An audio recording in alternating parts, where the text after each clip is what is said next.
Les États-Unis ont donné le ton du sommet du G7. Il faut aller vers un partage plus équitable des vaccins anti-Covid-19. En promettant 500 millions de doses de vaccins pour les pays pauvres, Joe Biden a mis la pression sur les autres chefs d'État. La Grande-Bretagne, hôte de la rencontre, a d'ores et déjà promis 100 millions de doses. Les autres dirigeants du G7 vont devoir présenter leurs contributions précises et chiffrées.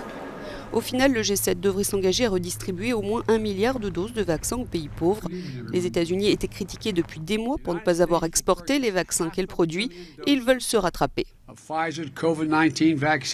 Les États-Unis vont acheter un demi-milliard de doses du vaccin Covid-19 de Pfizer pour en faire don à près de 100 nations qui en ont cruellement besoin.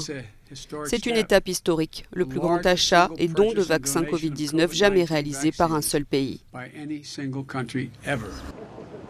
Hier, le président Biden et le Premier ministre britannique Boris Johnson ont affiché un front uni sur la pandémie.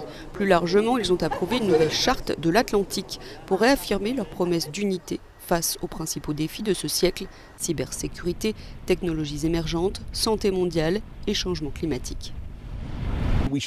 Nous devons le dire, les discussions ont été formidables, elles ont duré longtemps. Nous avons couvert un très grand nombre de sujets, c'est merveilleux d'écouter l'administration Biden et Joe Biden.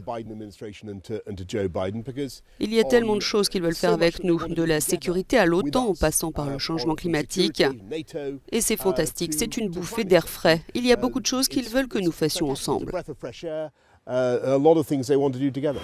Après les années agitées de la présidence de Donald Trump et le rendez-vous manqué de 2020 aux États-Unis pour cause de pandémie, l'enthousiasme de Boris Johnson est sans doute le sentiment qui anime tous les dirigeants arrivant pour ce sommet du G7 en Cornouailles, dans la station balnéaire de Carby's Bay. Mais cet engagement du G7 sur la redistribution des vaccins est insuffisant pour nombre d'ONG comme Oxfam ou Havas, qui a envoyé ce message depuis la plage de Watergate. Elle réclame la suspension des brevets sur les vaccins pour permettre une production de masse.